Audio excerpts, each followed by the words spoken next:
for so much that he's done. Amen. I don't know how we could ever stop thanking God.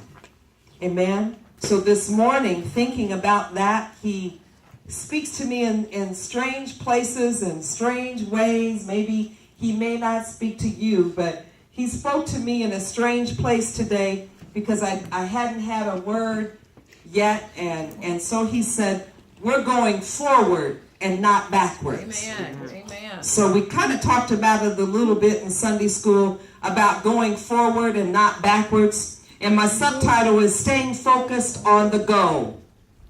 Staying focused on the goal. So I'm going to be in Philippians, but I want to give you a little background on the book of Philippians because I believe we need to know the background of the book if you haven't studied it. The Apostle Paul was the writer of Philippians, and he'd never been to Europe before, and so he had a night vision. How many of you had night visions or night dreams of certain things, and you wake up and you say, what is that? So Apostle Paul had just that. He had a night vision a decade before he even wrote this letter to the Philippian church. And then he received a call to preach in the region of Macedonia. Amen. Paul was obedient to this vision that the Lord had given him. Paul and Timothy was his young disciple that kind of served as his armor bearer. In the scriptures, it says that he served sort of like a secretary to the Apostle Paul. Right. And so when Paul was imprisoned in Rome, after several visits to Philippi, he received occasional financial support from the church there. Amen?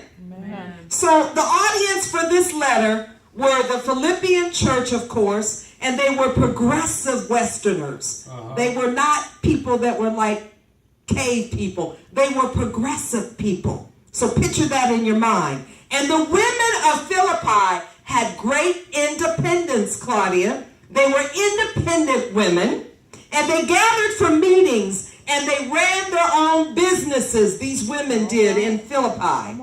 And they also feuded in the church. There was some feuding going on in the church. And they met often for prayer on the riverside. The women did.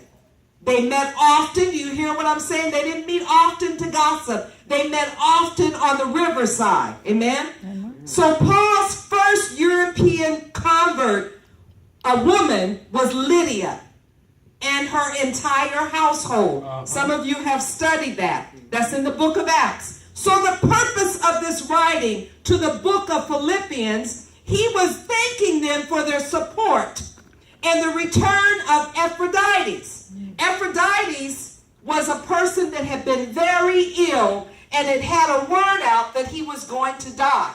So you know what he did? He stayed with Apostle Paul. Apostle Paul ministered to him till he came back to good health. And so he took this letter to